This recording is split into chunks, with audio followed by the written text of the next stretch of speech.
We have a really interesting question from Denmark. Fleming asks, how does Google view font replacement? And they mention several different types. Are some methods better than others? Are all good, all bad? So we have mentioned some specific stuff like Cipher that, we're okay with. But again, think about this.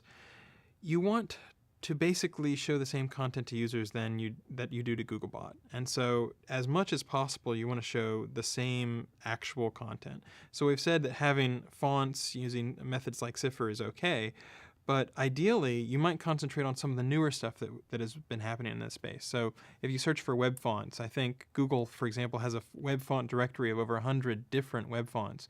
So now we're starting to get to the point where if you use one of these types of commonly available fonts, you don't even have to do font replacement using the traditional techniques. It's actual letters that are selectable and copy and pastable in your browser.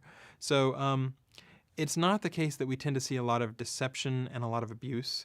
If you were to have a logo here and then underneath the logo have text that's hidden, that says, buy cheap Viagra, debt consolidation, mortgages online, that sort of stuff, then that could be viewed as deceptive. But if the text that's in, the font replacement technique is the same as what is in the logo, then you should be in pretty good shape.